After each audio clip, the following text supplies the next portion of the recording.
quando eu conversei um pouco com o Fadel, com o Renato, eles tinham me pedido para falar um pouco sobre a origem do capitalismo, as fases, claro, muito rapidamente, nas fases diversas, passa pelo século XIX, quando ele consolida com o liberalismo do Adam Smith, depois do século XX, principalmente com o Taylorismo e Fordismo, e no final do século XX, os dias atuais, a chamada reestruturação produtiva, principalmente os impactos sobre o trabalhador e a condição do trabalho. Eu acho que esse é o desafio monstruoso que nós temos pela frente. Eu acho que não é só o Brasil, eu acho que a esquerda no mundo inteiro está vivendo um processo grave, seríssimo de enfraquecimento, ao mesmo tempo que o capitalismo avança cada vez mais com um aumento enorme da desigualdade e com todos os conflitos que a gente está vivendo, que o mundo está vivendo.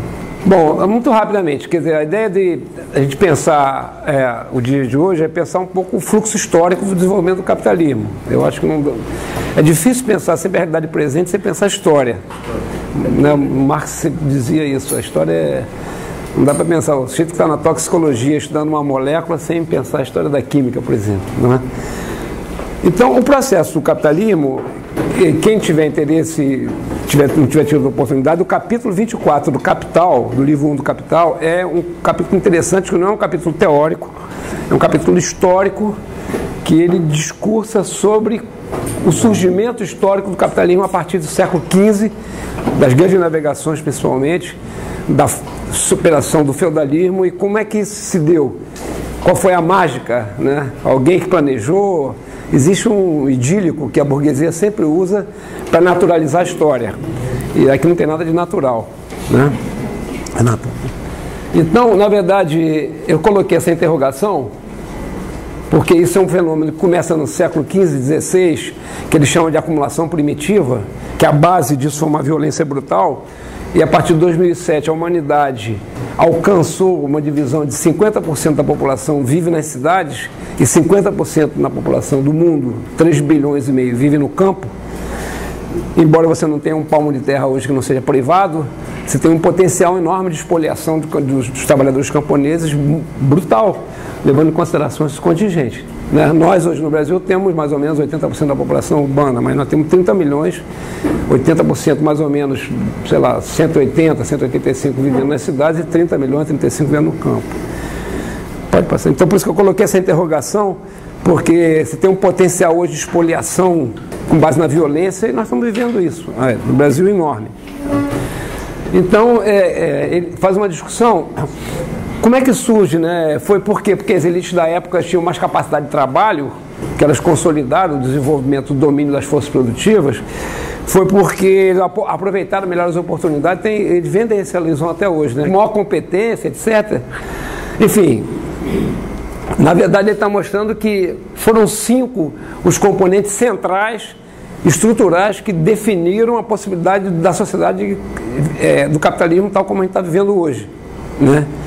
E o primeiro deles foi a violência, uma violência brutal explícita sobre os camponeses. Você imagina que no século XV, quando começam as grandes navegações, que a atividade comercial se acentua no mundo, né? A Europa se relacionava através do Mediterrâneo, né? Na medida que os portugueses cruzam o Atlântico e chegam na Índia, se você tem uma ideia, a primeira grande navegação de 1890, quando o Vasco da Gama faz a primeira transação comercial, ele tem um lucro de uma escala de 11.000%, porque você não tinha possibilidade de troca, as trocas eram locais de pequena quantidade. No momento que você abarrota aquelas naus de especiarias e você tem a possibilidade de troca, você tem um alcance absurdo.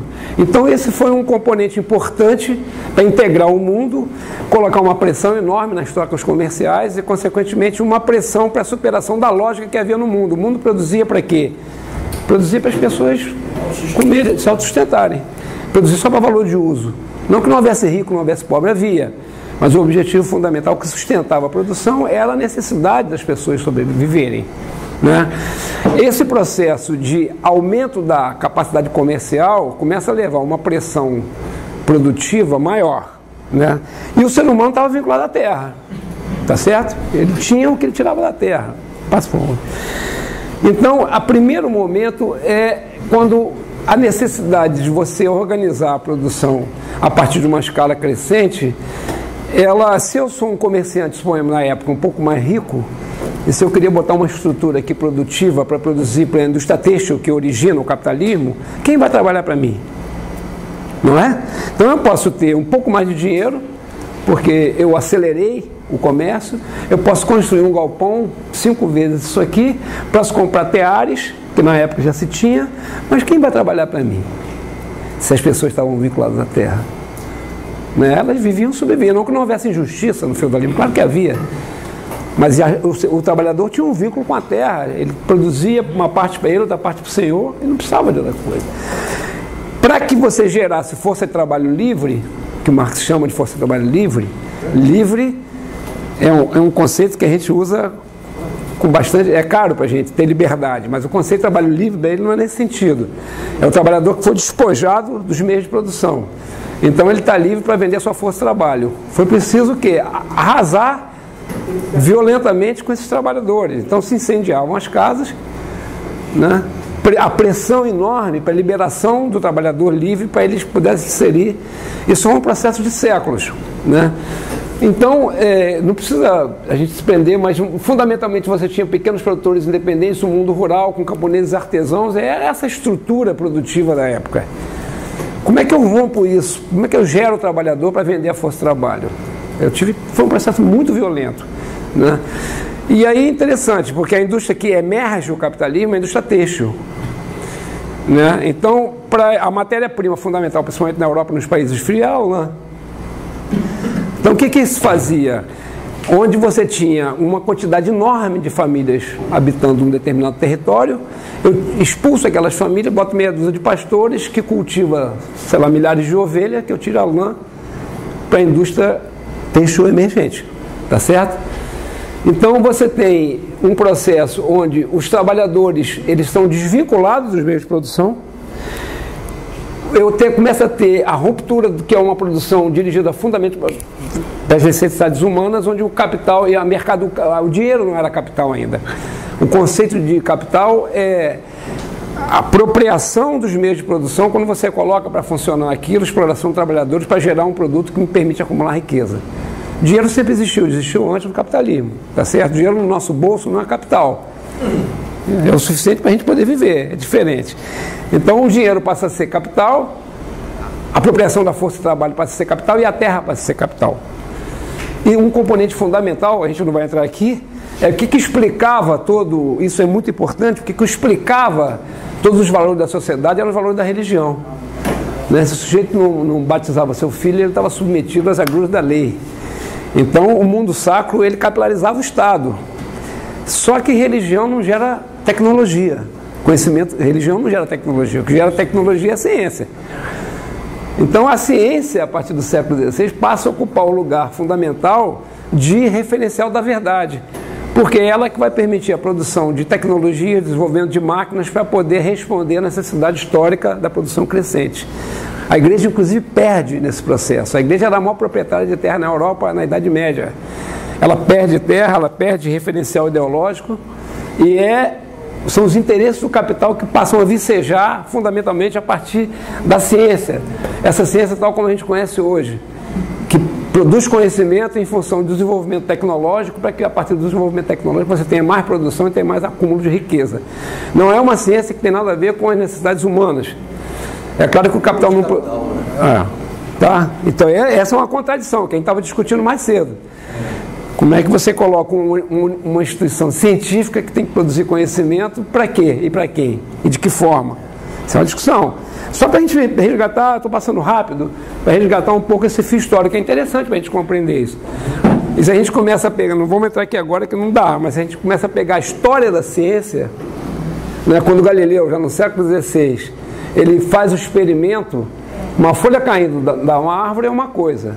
Outra coisa é você no laboratório joga uma folha e observa ela. Ele pega uma luneta para olhar o céu, ele interpõe alguma coisa entre ele e o que ele está observando. São as técnicas de produção científica. E assim vai. E quando o Newton... Isso é interessante. Quando o Newton formula as leis da gravidade, aquela lei que a gente estudou no colégio, quer dizer, quando eu solto por que isso aqui cai? Né? Por que isso não fica parado? Por que não é o chão que sobe? É uma pergunta, não é? E ele está dizendo, porque na verdade os corpos todos eles estão na relação pela gravidade. Lembra a fórmula dele? A matéria atrás matéria na razão direta das massas, na razão inversa do quadrado da distância. Quanto mais distante e menor, menos atração. Isso significa ver o seguinte, o mundo inteiro, o mundo, o cosmo, todos os planetas, todas as galáxias estão integradas, equilibradas pela força da gravidade. O que significa isso, do ponto de vista da física? Significa o seguinte, eu estou tirando Deus dessa história. Né? Quando eu estou admitindo que o que integra os corpos é uma força física, né, baseada em cálculos matemáticos muito precisos, eu estou tirando a Terra do centro da história e estou tirando Deus como mentor disso tudo aí. Isso foi um problema grave do ponto de vista da igreja. E ele era físico, não era filósofo. Estou trazendo isso porque isso foi um componente que, um arranque enorme da ciência, e depois do século XIX, toma todas as dimensões que a gente conhece para poder sustentar uma sociedade que vai se desenvolver em função da produção de mercadoria, não das necessidades humanas. Renato, por favor. Então, na verdade, o que o Marx escreve, ele escreve com muita ironia, inclusive, ele diz assim, não, na verdade, essa história, ela é uma história escrita com análise da humanidade com traço de sangue e fogo. Não foi possível o desenvolvimento do capitalismo, senão com base de muita violência, para tirar o trabalhador de onde ele estava inserido no campo. Pode passar. Então, as condições essenciais, interessantes, básicas, óbvio, para você ter capitalismo, você tem que ter alguém que é proprietário dos meios de produção e alguém que tem que vender sua força de trabalho. Tem toda uma discussão desde os anos 50, 60, se o Brasil era capitalista ou não. Né? O Brasil é um país claramente capitalista, porque mais de 80% da força de trabalho, dos trabalhadores precisam vender a força de trabalho para poder sobreviver. Isso é um componente central da lógica do capitalismo. Ele se sustenta a partir do contrato da força. Então, de um lado, você tem que ter trabalhador livre, entre aspas, e do outro lado, você tem que ter o dono do capital. Tá? Estou passando desculpa rápido, mas só para a gente chegar, que eu acho que é importante esse fio histórico. Pode passar, Renato. Isso aqui são dados que mostravam o que acontecia na época na Europa, que Marx estuda principalmente a Inglaterra. Pode passar. Estou passando, mas vai ficar com você. Então você tinha que contexto, só para fazer a síntese. Você tinha um contexto onde se estendiam as rotas marítimas, isso foi fundamental, que a gente não pode imaginar, você não pode imaginar um capitalismo sem um mundo integrado, não tem como. Tem um mercado mundial, onde você compra mercadoria, todos os países vendem mercadoria, sem essa integração não é possível ter um sistema dessa natureza. Tá certo? Onde as trocas na época eram locais. Então, a expansão comercial foi fundamental para isso. O florescimento da indústria têxtil, né, e a demanda da produção de matéria-prima. Então, libera os trabalhadores, transforma a terra em pastagem, consolida a manufatura e cria um comércio, um mercado do campo. Isso é interessante. Onde o trabalhador produzia para sobreviver, ele cria mercado no campo e na cidade. Passa, por favor. Tem um dado interessante. Então, isso foi sustentado com base nessa violência. Pode passar outra. Marx faz uma pergunta vale a pena vocês lerem esse texto, é o capítulo 24, é muito legal, é histórico, não tem formulações muito abstratas, que exige mais estudo de economia política, não é? E ele faz uma ironia, né? Vê, cara, esses caras como é que foram? Os métodos idílicos, né, do sonho, da pureza, da acumulação, foram esses que ele está mostrando. Né? Passa o outro, Renato. E aí, interessante, olha só que interessante, vai pensar o Estado hoje. O que aconteceu? Se você tem um processo como esse, que você expulsa as pessoas da terra, o que vai acontecer? As pessoas, ou elas vão para a bandidagem, como é que ela vai sobreviver? Bandidagem no sentido, vão ter que roubar para poder sobreviver. Elas migraram no momento para a costa, mas nem todo mundo podia fazer isso, ou vai vender a força de trabalho como trabalhador explorado. Só que isso gerou um nível de conflito social monstruoso. O Estado começa a regular a força de trabalho. Olha que interessante isso. Como é que entra o Estado? Com o papel do Estado. Né? Toda a discussão de Marx com Hegel, com o papel do Estado. Porque Hegel dizia o seguinte, quando você pega a tríade dialética de olhar a realidade, entre tese, antítese e síntese, o que Hegel dizia? Eu estou fazendo essa relação, mas eu acho que é legal para a gente entender a realidade. Quando você olha a natureza, quando você olha uma árvore, né, do broto sai a flor, não é isso? Quando sai a flor, o broto desaparece. Né? Tá certo? E o fruto vai sair onde? Da flor. Quando sai o fruto, a flor desaparece. Então a flor tem que matar o broto para poder existir como realidade. E a fruta tem que matar a flor. É como se a fruta fosse a negação da negação. Então, quando ele olha para a sociedade, ele diz o seguinte: o que é a base da sociedade? O núcleo é a família. Né? Quando você olha para a sociedade civil, as diversas corporações são a negação da família, porque é onde estão os conflitos, os interesses diversos das pessoas. E o que o Hegel vai dizer? Quem é que vai harmonizar isso? Senão a vida vai ser um caos, não vai ser possível acontecer a vida. Porque a sociedade civil é um conflito permanente. É o Hegel, quem vai realizar o Estado. Então, o Estado, para ele, é que é o fator de realização da vida humana. E com isso ele nega os conflitos da sociedade civil. E Marx vai dizer, calma, cara, é o contrário. A vida real está na sociedade civil. O Estado é a expressão dessas contradições, que vai funcionar em função das classes hegemônicas. É o que a gente vê hoje, né, das contradições.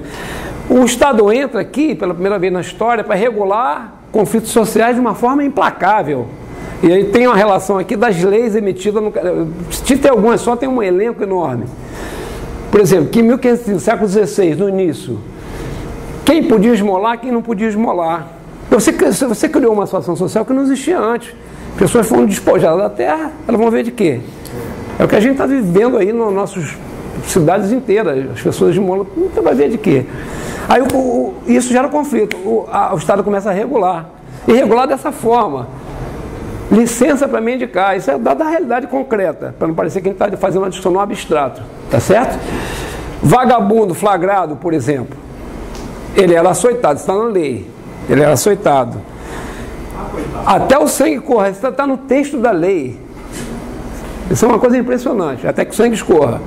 Em seguida, presta juramento e volta ao trabalho. Em caso de reincidência, corta a orelha. E depois, em terceira reincidência, tem execução. Aquele rapaz que foi pego, que o sujeito colou na testa dele, lembra? Sou um ladrão. Você sabe que tem uma legislação, que eu não botei toda para não cansar aqui, para não gastar muito tempo. Uma legislação do século XVI que diz o seguinte: se o trabalho desse cara foi pego vagabundando, ele marca na testa dele um S com ferro, de slave, de escravo. Então, se eu pego você, se eu denuncio você como, digamos, na época, o vagabundo, você passa a ser propriedade minha. E eu marco na sua terra essa slave, de escravo, que fizeram aquele menino. Isso era um processo que o Estado entrava para regular os conflitos inerentes à expulsão dos trabalhadores da terra. Para assegurar o quê? Assegurar a venda da força de trabalho ao capital. Tá? Passa, por favor, Renato. Então, só para dar um exemplo concreto, como é que você tem um processo social em formação, que começa no século XV e vai amadurecer universalmente no século XIX, e nos dias de hoje tem uma configuração que é o que vai nos interessar discutir. Tá certo? Então, pode passar. O que acontece a partir do século XIX? Né, onde o capitalismo está consolidado praticamente no mundo inteiro, né, com formatos diferentes. Você consolida o mercado mundial, coisa que não existia antes. Você tem um mercado integrado. Você vai dizer que a globalização começou no século XVI. O mundo se integra nesse processo. É verdade. Sim, né? Claro. Faz surgir pela primeira vez na história uma classe que tem uma identidade universal, que é o proletariado. Pela primeira vez na história você tem esse componente, né, na relação de classe. Você tem uma classe que universalmente está mediada por o mesmo tipo de relação, o mesmo tipo de exploração, embora você tenha situações diferentes em cada país, mas a lógica é essa. Você cria pela primeira vez a possibilidade. Por isso que não era possível pensar o socialismo a partir do feudalismo. Como é que você pode pensar o socialismo a partir, por exemplo, do Império Romano, onde os trabalhadores eram escravos? Ou do feudalismo, onde estão todos vinculados à terra e você não tinha uma identidade coletiva geral. Então, pela primeira vez na história, se cria essa possibilidade de você romper a dominação a partir de uma classe universalizada. Tá certo? As relações econômicas, elas passam a ser mediadas pelas necessidades materiais. Você rompe com a lógica da relação do homem com a natureza. Aí tem um componente, parece que eu vou fazer. A contradição entre os interesses do capital e as riquezas naturais foi uma contradição que só surge em meados do século XX para cá. essa contradição da questão da degradação do meio ambiente, que gera conflito em toda a natureza, não é um produto inicial do capitalismo, porque você tinha terra em abundância na época, a degradação ia fazendo, ia se mudando. Hoje você tem um problema importante com relação às riquezas, preservação das riquezas naturais, conflito de terra, dos trabalhadores e do capital. É o que está sendo chamado da segunda contradição do capitalismo. A primeira foi a relação capital-trabalho. Faz do natural todas as relações de dinheiro, a mercadoria passa a mediar, isso é um dado interessante, né? As relações humanas. Porque, olha só, para a gente pensar que interessante. Como é que o sujeito fazia? Eu produzia para mim, você produzia para você, você produzia para você, né? O que eu tinha de excedente eu ia trocar, não é isso? Então eu ia trocar. Quando você troca, você tem relações humanas. São pessoas, seres humanos que estão trocando, olhando no olho, sentindo a necessidade. Você tem um balizamento, ou uma relação social que está mediada pela relação humana. Até o capitalismo. O que acontece hoje? Essa lapiseira. Essa lapiseira aí que foi produzida no Japão. Ninguém sabe quem produziu. Eu não sei quem produziu a minha roupa, você não sabe quem produziu a sua. Ninguém, né? Então, o que tem de comum em todos esses produtos que nós consumimos, usamos, comemos, escrevemos, calçamos, tem de comum é o trabalho humano. Aqui tem trabalho humano. Tá certo? Então é como se eu desse à mercadoria um atributo humano e coisificasse a relação de trabalho no processo de alienação do trabalhador. O capitalismo traz esse componente. O fetiche da mercadoria é isso. Você tem trabalho aqui, que a gente não sabe de quem é, mas é trabalho humano, encarnado aqui dentro. E o processo de trabalho é um processo que tira a humanização do trabalhador na medida que ele trabalha nas condições que todos nós conhecemos. Agora, ele cria uma história universal e, a partir daí, cria uma possibilidade de ruptura revolucionária pela primeira vez na história da humanidade. Porque a gente discute o capitalismo como se o feudalismo não fosse injusto. Claro que era. Como se os impérios romanos e gregos não fossem justos. Eles sempre falam assim, democracia grega. Democracia grega, os trabalhadores estavam no calabouço como escravos. Que democracia é essa da Grécia que tinha na época? A democracia é da classe média, os intelectuais e os donos da riqueza, né? Então, mas pela primeira vez na história você cria essa possibilidade concreta de uma ruptura revolucionária quando os trabalhadores podem efetivamente assumir a condição de donos do poder, vamos dizer assim. Agora, esse processo ao mesmo tempo não é um processo que acontece igualmente desde o século XIX. O capitalismo não é o mesmo desde o século XIX, ele é o mesmo na lógica de exploração. Mas na organização do trabalho e em consequências sobre o próprio trabalho não é o mesmo, né? O liberalismo do século XIX, que Adam Smith dizia, lembra? A mão no mercado se regula, o Estado não tem que entrar em nada, deixa todo mundo produzir. Eu tenho uma fábrica, se eu vou à falência, a sua fábrica, que é concorrente da minha, pega os trabalhadores e não vai ter desemprego. E assim vai, a mão invisível do mercado regula. Lembra essa do Adam Smith, a mão invisível do mercado? Até que em 1870 você tem a primeira grande crise, que é uma crise que o capitalismo era capaz de produzir muito e o povo tinha menos condição de comprar tudo. Uma crise de superprodução. Olha que interessante, em 1870 começa a formação dos monopólios, que hoje vigora na dominação das grandes empresas internacionais no mundo. Pra vocês terem uma ideia, 75% dos pneus consumidos pelos veículos automotores no mundo são produzidos por 3 empresas. O monopólio está no setor produtivo, está nos bancos, só vê o Brasil. Nós temos milhões de contas bancárias, uma centena de bancos, e quantos bancos a gente conhece? O Itaú, Bradesco, né? Fora a Caixa Econômica, fora os estados. É verdade, você tem uma concentração monopolista absurda do processo de produção. O Lenin tem um estudo primoroso que eu aconselho vocês lerem. É um estudo que ele escreveu em 1916, chama-se Imperialismo, Fase Superior do Capitalismo. Um livro fininho, que ele dá os dados concretos de como o processo de monopolização das empresas começa no final do século XIX. Antes de 1870 não havia monopólio, e como ele se acentua ao longo do século XX, e hoje é uma marca fundamental do capitalismo internacional. Os grandes monopólios, que definem preço, definem mercado, definem contrato, definem tudo. Então isso é um componente, eu acho, muito importante a gente compreender. E vale a pena ler esse livro dele, é um livro fininho, chama-se Imperialismo, Fase Superior do Capitalismo. E a partir daí começa o questionamento do papel do Estado, essa crise do capitalismo do século XIX. Olha que interessante, final do século XIX, o capitalismo apresenta a sua primeira grande crise. Ela se acentua no início do século XX com a Bolsa de Nova York, o crash da Bolsa de Nova York, que todos nós conhecemos. Arrebentou o mercado no mundo inteiro, quebrou as fazendas de café aqui no Brasil, né? E ao mesmo tempo, em 1917, teve a Revolução Russa.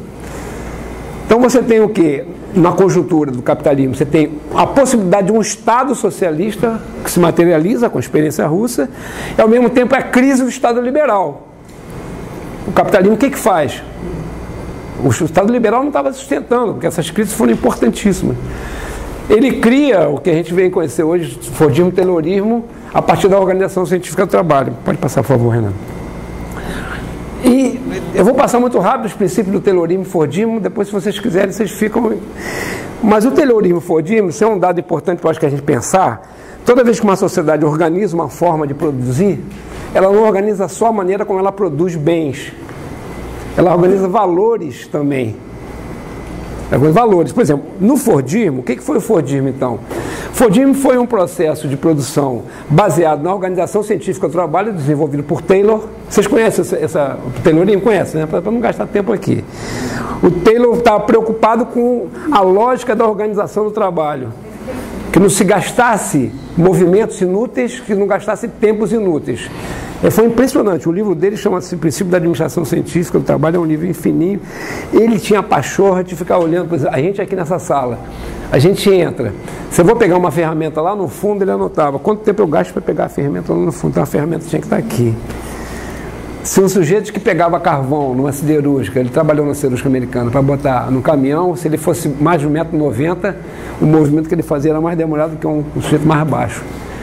Então ele olha isso cientificamente, anota tudo e começa a fazer palestra nos Estados Unidos, induzindo aos empresários a racionalizar a organização do trabalho. Depois Ford, quando institui a indústria do automóvel, em 1913, ele aprimora isso, ele bota o trabalhador fixo no posto de trabalho. Quem passa são as peças, o sujeito só vai, e o Charlie Chaplin naquele filme Tempo Moderno, ele faz a caricatura disso. Pode passar, por favor. Agora, isso tem um contexto.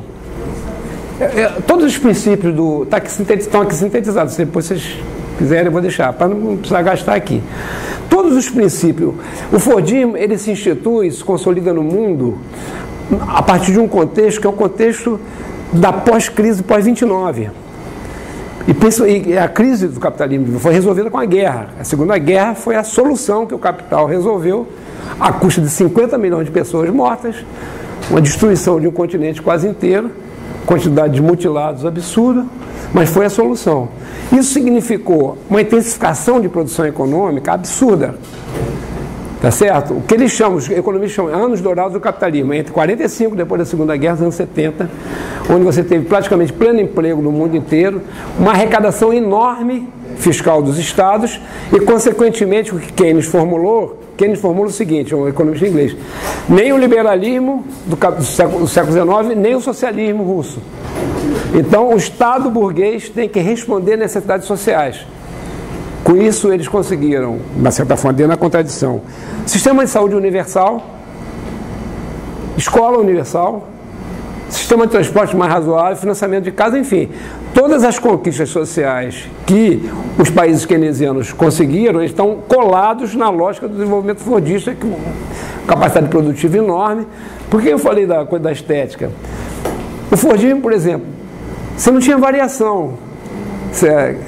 Quando eu olhava a geladeira da casa da minha avó, né, as geladeiras eram só de um modelo. O Ford dizia o seguinte: olha, a Ford vai produzir quantos carros a cidade quiser, mas vão ser carros pretos. Não tinha diversificação estética da produção, não tinha. Por quê? Ele produzia e fazia estoque, e sabia que se acabasse aquilo ali, o estoque seria vendido. Isso condiciona a estética da sociedade, você não tinha variações. Hoje você que vai comprar um automóvel, o cara pergunta se você quer 2 portas ou 4 portas, você quer com vidro elétrico ou sem vidro elétrico, com limpador de parede traseiro ou sem limpador de parede, com ar-condicionado ou sem ar-condicionado. É impressionante, cara. Você tem uma variedade. Geladeira. Você vai comprar uma geladeira, tem ar-condicionado, congelador em cima, embaixo, 2 portas no meio, uma porta, um que tira água do lado de fora, é uma loucura. Isso significa uma diversidade estética dada pela sociedade. Os caras hoje fazem isso, esses estudos todos de marketing, eles ficam sacando o que você deseja. Em função do teu desejo que ele coloca a produção, né? Em função da produção que vai condicionar o nosso desejo. Então, uma forma de organizar é uma forma de condicionar o nosso desejo. A forma como a sociedade organiza, ela condiciona o nosso desejo. Isso é uma coisa importante porque está na subjetividade. Condiciona os afetos. O descartável, olha, um produto fordista, em média, os estudos dizem isso. Ele durava, em média, geral, se você pegar de uma geladeira que durava 50 anos, a um produto que dura um mês, a média durava quase 10 anos, o produto fordista. Hoje dura menos de 3. Tudo é descartável, né? Você tem a garantia. Hoje todo mundo tem garantia, claro. Não, e depois quando você não conserta mais os equipamentos, você troca. Tudo é descartável, inclusive os afetos são descartáveis. Ah, não. É verdade. O capitalismo nos coloca isso na cabeça. Você compra outro dia eu mandei consertar uma geladeira que eu tenho lá em casa, relativamente nova. O cara falou assim, era uma pecinha desse tamanho que esvaziava o congelador, não congelava. Aí ele falou assim, essa peça aqui, eu falei, qual é a durabilidade dessa peça? É a alma da geladeira. Ele falou assim, 5 anos e meio. Ele falou para mim, 5 anos e meio essa peça, não dura mais. Falei, quantos anos tem a sua geladeira? 6 anos. Falei, pô, se deu bem. Sério? É impressionante. Essa lógica é uma lógica do descarte, não é uma lógica do descarte só do material para eles ganharem mais dinheiro. É uma lógica de descarte de tudo. Inclusive, essa cultura da juventude tem que edificar. Não estou fazendo crítica moral a isso, não. Estou só fazendo um registro da realidade. Nós estamos vivendo um mundo de descarte dos afetos. Repara isso. O Bauman tem uma obra interessante dos tempos líquidos, que tudo se esvai. Entendeu? Isso está tendo da lógica da organização produtiva. Isso é muito perigoso e a gente tem que estar atento. A gente nunca está atento a isso, entre a gente mesmo. Né? É uma sociedade que não tem solidariedade mais, cara. É uma loucura isso. É um individualismo que é marcado. Isso pra gente não esquecer disso, entre a gente, pelo menos, né? Tá certo? Então, estou colocando isso porque... Pode passar, por favor, Renato. A partir... Aí são os princípios... Pode passar. Vou passar os princípios do Fordismo. Pode passar. Todos os princípios vou deixar aqui. Na própria relação de afeto e solidariedade, parece-me que é muito mais fácil. Pode-se fazer a troca com um colega que você conhece. Ele chega lá, ele não tem nada para precisar de volta, ele troca. Então você tem algo sobrando para ele. Você dá. E num outro momento ele te ajuda, no senso de comunidade, parece muito mais fácil criar essa relação de afetividade e solidariedade. Se mantém, você claro. Consegue. Você olha para o produto, e aí você doa o produto. Você está meio que doando...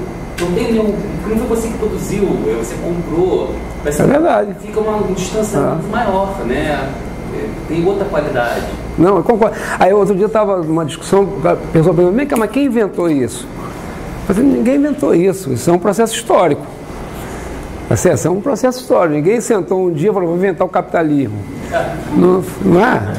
E as configurações distintas do capitalismo foram um processo histórico. A única coisa que baliza tudo isso é o interesse pela acumulação de riqueza. Isso sim, a qualquer preço. Não é? Então, e isso traz consigo a depuração das relações humanas, isso que está colocando. Tem acumulação de riqueza. O que eu produzir mais vai se estragar, não tem. Eu vou dar para aquela pessoa, porque amanhã ela vai ter e vai enviar esse senso de comunidade. E, na verdade, a vida dos artesãos hoje, que trocam, não sei o que, é uma coisa meio residual, mais simbólica na sociedade nossa, né? O sujeito que é domínio, ele faz a coisa porque ele gosta, ele pensa o produto que ele faz, mesmo depois que ele vai vender, isso é uma coisa residual, faz parte da nossa cultura, mas não dita a economia, tá certo? O que dita a economia é uma relação impessoalizada e tal. Esse coisa que o Ford, ele faz uma... Isso se expressa muito, é muito interessante. O Ford, ele quando ele cria a indústria automobilística da Ford, todo metalúrgico americano queria trabalhar na Ford. Porque ele tinha uma... É sério. Ele tinha uma política dizendo o seguinte, eu vou pagar melhor aos meus trabalhadores para que eles também possam, de alguma maneira, comprar o que eu produzo. Dentro de um determinado limite. Não, tá bom. Então, ele faz um trabalho ele faz um trabalho, estudo minucioso da FOR. Ele faz um estudo registrando todos os procedimentos que são feitos na construção de um automóvel. São mais de 5.000. Está anotando. É impressionante. Aí ele fala assim, para esse conjunto de procedimentos, sei lá, botar uma peça numa prateleira, um ser humano sem um braço pode fazer. Esse conjunto de outros procedimentos, um sujeito sem a perna pode fazer. E ele vai esquartejando. Ele escreve isso, é sério. E no final ele diz, mas tem um conjunto que um cego também pode fazer. Ele diz, eu não preciso de um ser humano que pensa. Eu não preciso do atributo humano, que é a capacidade de pensar, de sentir, se relacionar. Eu preciso de uma peça na minha engrenagem que me dê racionalidade produtiva. Ele escreve isso. Se vocês quiserem ver, pega no livro dele chamado Minha Vida, Minha Obra. Minha Obra, Minha Vida. É um livro do FOR, que ele escreve sobre como é que ele cientificiza a gestão da FOR, a partir de 1913, e ele tem ganhos absurdos, porque um chassi que era montado em 12 horas é para ser montado em 1 hora e pouco. Então é o seguinte, o Fordismo e o Taylorismo, que foi uma forma de você organizar o trabalho para ganhar produtividade, ele impôs esse modelo para o mundo inteiro. E ele acompanhou, isso tem consequências brutais sobre o trabalhador, porque o trabalhador fica preso aquilo ali, manipulando um gesto repetitivo, ele perde a capacidade de articulação, ele não pensa mais sobre o que ele faz, ou seja, o processo de alienação é galopante nesse processo. Agora, ele tem ainda um componente que é importante, que vai chegar onde a gente gostaria de discutir com vocês, que é o seguinte, o Fordismo permitiu uma densidade no mercado de trabalho brutal no contexto Fordismo. Você pega as taxas de sindicalização da Europa, entre 1945 e 1970, a Suécia, por exemplo, tinha 80% de taxa de sindicalização. Você imagina isso? Uma classe trabalhadora que tem 80% de taxa de sindicalização, ou seja, entre cada 100 trabalhadores no mercado formal, 80 eram sindicalizados na Suécia. O restante dos países da Europa Ocidental, leia-se, França, Inglaterra, Bélgica, Holanda, tinham, e mesmo os Estados Unidos, nesse período, tinham em média de 50% de taxa de sindicalização. Isso no período fordista. Eles tiveram ganhos reais de salário, nesse período, muito significativos. O Jorge Matou tem um estudo sobre isso. Dá mais ou menos uma média de 3% a 4% ao ano de ganho de trabalho real, ganho de salário real, depurado da inflação. Então, quando você projeta isso em 30 anos, o salário real do trabalhador europeu dobrou. Quando chega nos anos 70, esse processo de recuperação, de uma certa forma, está chegando no seu auge. E você tem, junto com isso, uma massa de trabalhadores organizada e pressionando para manter essas conquistas. Certo? A Revolução Socialista ganhou um escopo importantíssimo depois da Segunda Guerra, com um acordo entre Stalin, o Roosevelt e o Churchill, certo? O leste europeu ficou todo socialista, né? O restante do mundo fica capitalista, mas essa dimensão concreta da perspectiva era muito real. E o capital, nesse período, ele ganha na massa de acumulação, por causa da quantidade enorme de trabalhadores inseridos no mercado, mas ele perde na taxa de acumulação. Aí que vem esse negócio que estão chamando de reestruturação produtiva, que acontece a partir dos anos 70, e a gente não deve perder de perspectiva isso, eu acho. Passa mais, Renato, por favor. Que é um fenômeno onde que os Estados Unidos reafirmam a sua dominação no mundo. Eu aconselho vocês lerem um livro que saiu recente aqui no Brasil, do cara que foi ministro das Finanças da Grécia, nessa reação grega à imposição da União Europeia. Chama-se O Minotauro Global. É uma análise interessantíssima sobre a crise atual do capitalismo. O Minotauro Global é o título. Ele usa esse título, ele pega essa figura da mitologia grega, que era o rei de Minos, ele recebe dos deuses um touro, filhote, como um reconhecimento do bom trabalho que ele faz como um rei. Essa coisa da mitologia grega, com o compromisso de sacrificar o touro. Só que ele se encanta pelo touro e não sacrifica o touro. Aí, como um castigo dos deuses, o deus condiciona a mulher dele a se apaixonar pelo touro. O touro já estava adulto. E dessa relação nasce o Minotauro, meio homem, meio touro. Minotauro é isso. Mino de Minos, do rei de Creta, Minos de Tauro de Touro. Essa figura, ao mesmo tempo, é interessante isso, estou contando essa história porque essa figura, ao mesmo tempo, esse touro, ele tinha que ser alimentado por carne jovem humana. Eles botaram ele no labirinto, porque o rei, em vez de sacrificar o touro, conforme foi o acordo com os deuses, ele se encantou pelo touro, só que o touro tinha que ser um lugar para ele poder pegar bravo. Ele tinha que ser alimentado com carne humana. Quem alimentava esse touro eram as repúblicas em torno de Creta. Isso era uma forma de uma imposição imperialista em cima do sacrifício. Ele usa esse nome, essa figura, para mostrar o domínio americano hoje no mundo, em cima da crise financeira que estourou lá em 2008, que nós vivemos isso, é recente, do subprime, né? Que é um componente do capitalismo dos tempos atuais, para fazer a análise da crise atual. Vale a pena vocês lerem esse livro, chama-se O Minotauro Global. Ele faz uma análise da crise global do capitalismo, não só da Grécia. Porque a Grécia viveu um problema importante, né? A gente acompanhou. A resistência à imposição da União Europeia. E eles perderam depois, mas eles conseguiram. E ele depois sai, é um cara pela linha mais radicalizada da esquerda. E faz uma reflexão muito interessante. Eu acho que, na minha opinião, vale a pena a gente acompanhar essa discussão, porque não está fácil de entender o que está acontecendo, não. E para a gente, particularmente.